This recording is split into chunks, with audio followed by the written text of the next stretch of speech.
Match poussif, mais énorme soulagement au final. Les 3 points sont au bout. Je sais, on peut pas dire qu'on a dominé Nantes pendant plus d'une heure de jeu. C'est un match qui aurait pu basculer de chaque côté. Et d'ailleurs, pour commencer le débrief, je tiens à féliciter quand même cette équipe nantaise qui a eu des ambitions en venant au Vélodrome, qui a ouvert le match, qui a ouvert le jeu. Donc c'est rare pour être souligné.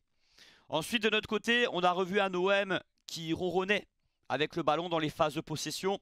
Ce style de jeu rend certains joueurs nonchalants. On est toujours à la recherche de créer le décalage, la meilleure passe possible, mais on oublie d'essayer d'aller percuter, d'accompagner les attaques, parce que souvent quand il y a des belles ressorties de balles, on attaque seulement à 3 à 4, on joue très bas, et puis ça manque de rythme, ça manque de mouvement, on temporise énormément, on a toujours envie d'avoir le ballon, d'avoir la possession, on est omnibulé par ça. Sauf que ça manque de rythme, il y a beaucoup de passes en retrait. Et dès qu'il faut aller faire mal à l'adversaire, dès qu'il faut aller percuter, il faut aller dribbler, éliminer tout simplement, ben on ne le fait pas. On essaie de trouver une passe, un décalage, et puis on est trop peu nombreux à attaquer encore une fois. Et ce qui m'a un peu dérangé aussi dans le coaching, quand il y a 0-0, il reste 30 minutes, tu es à domicile, tu joues contre Nantes, amène des joueurs de percussion. Tu as Harit sur le banc, tu as Ro. Il devrait un peu les faire rentrer parce que cet OM-là manque de joueurs qui savent éliminer, à part Greenwood. En première mi-temps, on a très peu d'occasions franches, à part le but refusé. C'était une belle action collective d'ailleurs. Le hors-jeu du bout des doigts de pied de Gouiri. Soi-disant, l'opérateur VAR qui montre les ralentis, son rôle n'est pas déterminant. Ben, c'est tout le contraire, hein. Parce que sur certains ralentis, je suis persuadé qu'il n'y aurait pas hors-jeu. On a bien vu il n'y a pas longtemps un match de Ligue des Champions africaine où un angle par rapport à un autre a fait toute la différence. Enfin bref, je ne vais pas prendre ça comme excuse, même si encore l'arbitrage a été mauvais. Les détails n'étaient pas en notre faveur, parce qu'on a été trop peu d'enjeu en première mi-temps. Il y a une frappe de Greenwood qui passe au-dessus, qui n'est pas cadrée. Il y a quelques beaux mouvements, mais au final, il y a toujours un Nantais qui écarte le ballon. Ça se termine jamais par une frappe très dangereuse. Donc c'était insuffisant. Et puis Nantes a eu 2-3 occasions franches avec Ablin, Simon qui ont été très dangereux, très remuants. Heureusement qu'ils sont sortis lors des 30 dernières minutes. On n'y était pas, que ce soit au milieu de terrain et défensivement. En deuxième mi-temps, on a un peu plus dominé les débats. Nantes a eu une occasion franche, hein, le face-à-face de Leroux, où Rulli fait une superbe sortie, hein. Combien de points nous a fait gagner Rulli cette saison, c'est incroyable. Et puis dans le dernier quart-temps du match, on est monté en puissance enfin. Et on a su avoir notre adversaire à l'usure, on va dire, même si le match n'était pas vraiment maîtrisé. Parce qu'il y a eu beaucoup de joueurs qui ont été en dessous et on va en parler. Bon, je vais commencer par la défense. Balerdi, très très bon match. Il s'est fait déposer sur 2-3 duels par rapport à Ablin et Leroux justement quand il s'amène le face-à-face. À part ça, ça a été un gros match de Balerdi, que ce soit dans ses relances et surtout dans son assurance derrière, dans ses interventions défensives, dans la lecture de ses trajectoires. Kondogbia à ses côtés, il a été brouillon dans ses relances, surtout en première période, mais il s'est bien battu, il a imposé son gabarit, de l'impact dans les duels par rapport à son adversaire direct. Et puis au fil du match, il s'est permis de remonter le ballon dans le camp adverse. Il a pris en confiance, il a pris en aisance. Il a apporté pour l'équipe un peu plus d'allant, de verticalité, parce que quand il y a un ou trois défenseurs centraux qui remontent le ballon, forcément ça apporte des décalages. Donc ça va, bon match de Kondogbia. Au final, même s'il m'a fait peur dans quelques relances au départ. Lirola, ça a été très compliqué. T'as l'impression qu'il a joué à l'envers ce soir. Il n'avait pas son cerveau avec lui. Des passes à 3 mètres mal assurées. Il accompagnait pas du tout Luis Enrique sous l'aile droite. Alors, c'est vrai qu'on avait l'habitude d'avoir un Murillo très offensif. Et ce qui a un peu pénalisé Luis Enrique aussi, hein, qui a été un peu discret ce soir, surtout en première mi-temps. Mais quant à Lirola, bon, il avait l'occasion de se montrer. On a vu que c'était un joueur qui n'était pas fait pour nous. Il n'a pas le niveau pour l'OM. Et défensivement, de toute façon, c'est pas un défenseur central. Mais même avec le ballon, il nous a pas apporté grand chose. Merlin fait un match moyen. On va pas non plus lui taper dessus ce soir. Bon, évidemment, Dedic, en 30 minutes, il a apporté beaucoup plus que lui. Plus de folie, plus de grinta, plus de percussion. Il a fait quelques bonnes combinaisons, Merlin. Un ou deux bons centres. Mais ça reste très léger. Luis Enrique sur le côté droit, on l'a pas vu en première mi-temps. En deuxième, un peu mieux. Physiquement, il a toujours tendance, c'est un diesel, hein, Luis Enrique, j'ai toujours dit. Et il a eu du mieux. Apparemment, c'est le joueur qui a couru le plus ce soir. Donc ça aussi, c'est à mettre à son crédit. Donc je veux dire, prestation correcte de Enrique. Donc j'ai pas parlé de Dedic, hein, de son entrée en détail. C'est vrai qu'il nous rappelle certains joueurs tout feu tout flamme, hein. Certains le comparent un petit peu à Radonjic. Bon, c'est différent parce qu'il joue à un poste quand même plus reculé. Mais il y a du progrès à faire dans le dernier geste, dans ses choix. Il doit plus lever la tête. Par contre, lui, il n'a pas peur, hein. Il va au charbon et surtout, il va provoquer son adversaire direct. C'est ce qu'a réclamé De Zerbi en conférence de presse pour un piston dans ce rôle qu'il a à gauche.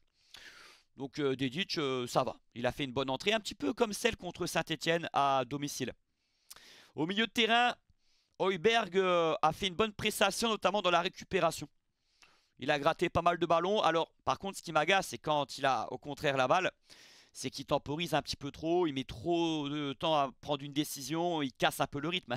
Si l'OM ronronne un petit peu, c'est aussi à cause de Højbjerg très souvent.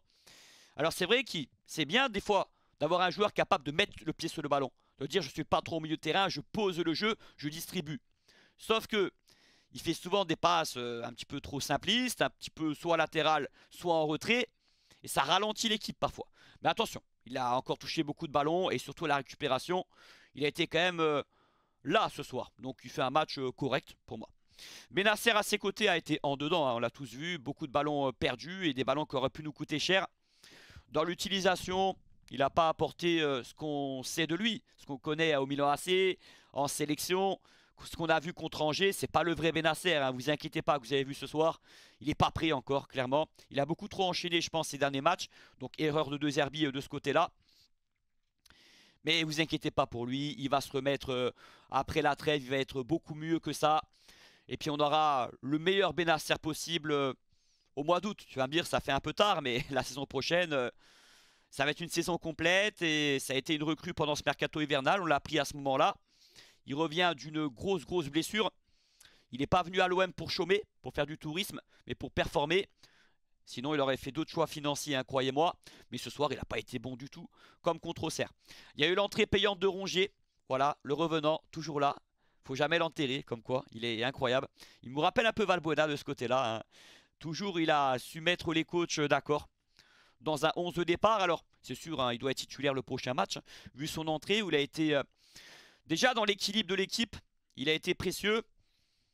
Au départ, il touche pas mal de ballons. C'est un des métronomes au milieu de terrain avec Højbjerg. Il joue simple. Et puis il y a cet appel plongeant sur la petite louche de Greenwood. La lucidité de voir Guiri. Et ensuite, hein, le but était quasiment tout fait.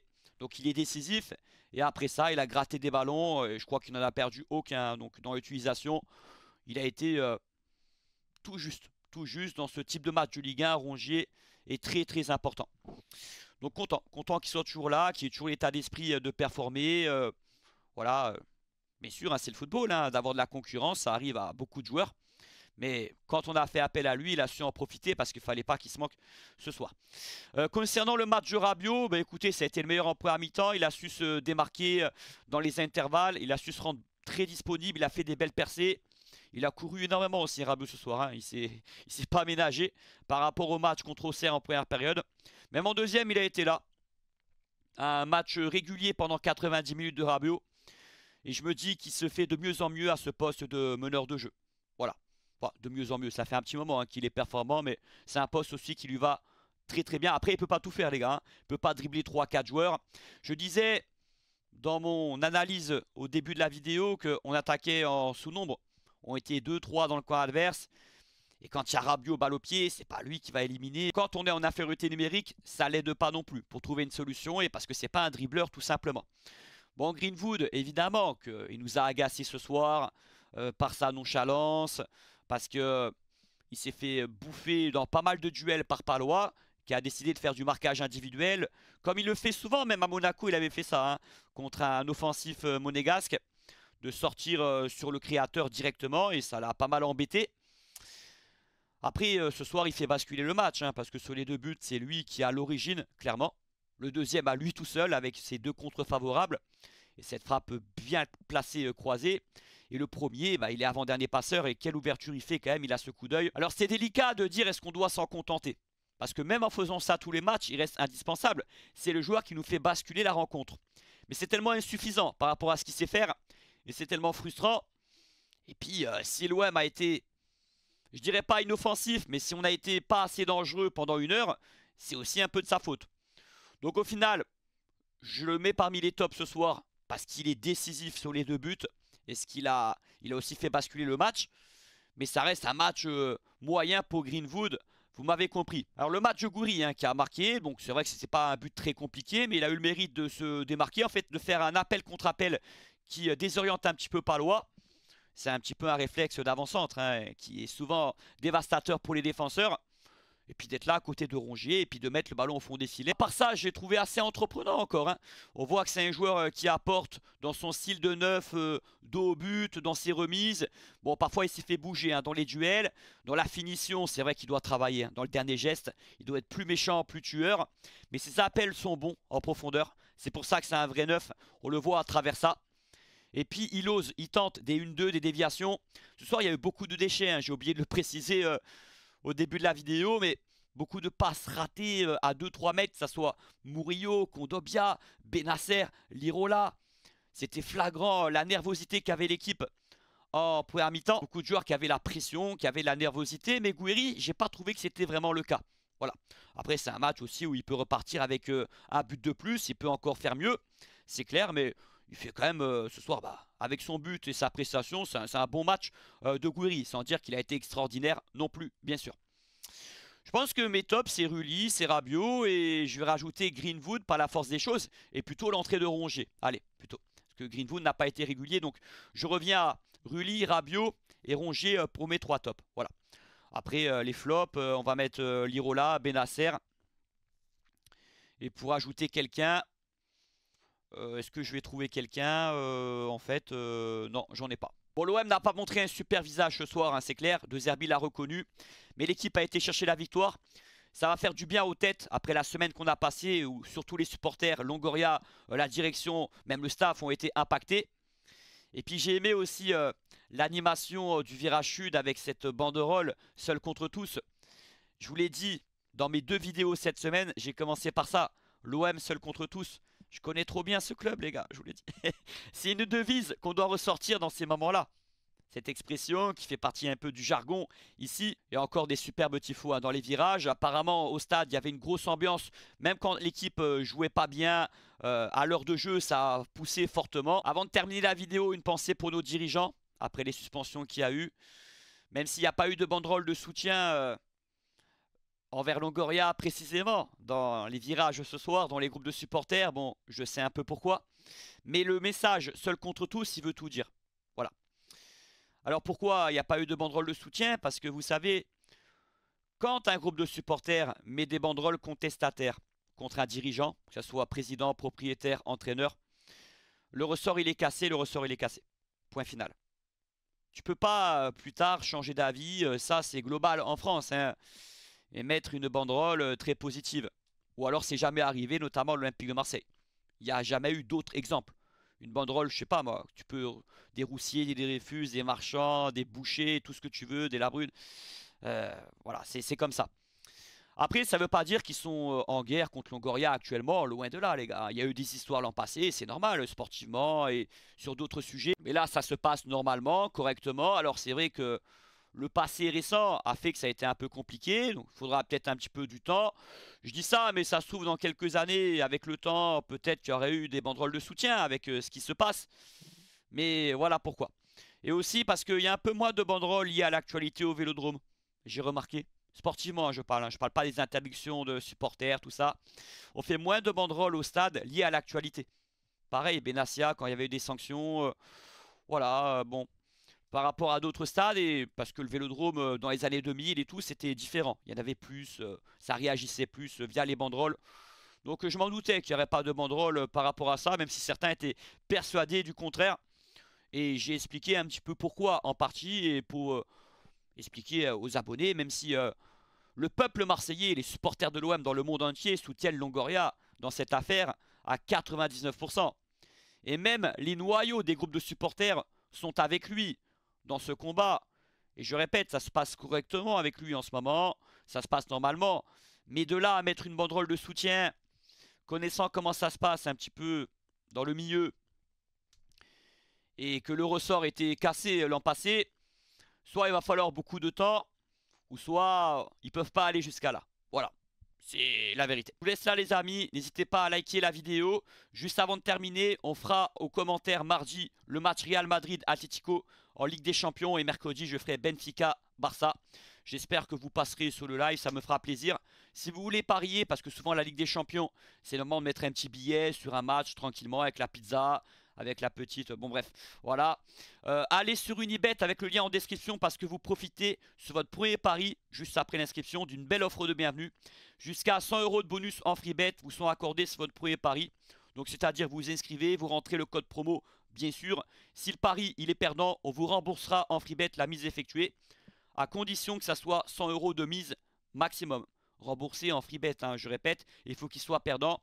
Et je m'adresse aux majeurs, interdit de parier si vous êtes mineur. Voilà, ceux qui veulent mettre un petit billet sur la Ligue des Champions, je sais que c'est une compétition, on aime un petit peu miser un petit quelque chose, parier de manière raisonnable bien sûr. Hein. Ça doit rester quelque chose de raisonnable, de parier sur les sites de jeux d'argent. Ça peut vous intéresser la team parieur. Profitez de mon lien en description parce que ça me soutient aussi par la même occasion, tout simplement. Voilà. Allez l'OM et rendez-vous samedi pour le match contre Lens, ça sera à 21 h. On fera l'avant-match comme d'habitude. Je pense que la semaine va être assez calme en termes d'actualité, tant mieux, on en a besoin. Bon, j'ai envie de souffler un petit peu par rapport à ce qui s'est passé récemment. Il va falloir garder la tête froide, il reste 10 matchs. Comptablement, on a 3 points d'avance sur Nice, mais surtout 6 sur Monaco. C'est pas si énorme parce qu'on va jouer Monaco à l'extérieur et qu'on va jouer le PSG. Donc les 6 points, tu peux rapidement les perdre par rapport à Monaco, je précise. Donc il faut rester concentré. Hein. Parce que c'est vrai que le 3e va en Ligue des Champions. Il faut regarder plutôt la 4e place. Et Monaco peut revenir sur nous. Voilà. Surtout qu'ils ont l'air de bien repartir. Et que l'OM, depuis quelques matchs, on a l'impression que on est dans une période un peu poussive. Voilà. Très bon début de semaine à tout le monde. Et Forza l'Olympique. Partout et toujours, seul contre tous. C'est ça la devise exacte. C'est ça la citation exacte du Commando Ultra qui date depuis les années... 90-2000, hein. J'ai déjà vu cette banderole. C'est pour ça que j'ai ressorti cette semaine et qu'elle a été affichée au stade à l'entrée des joueurs. Allez l'OM.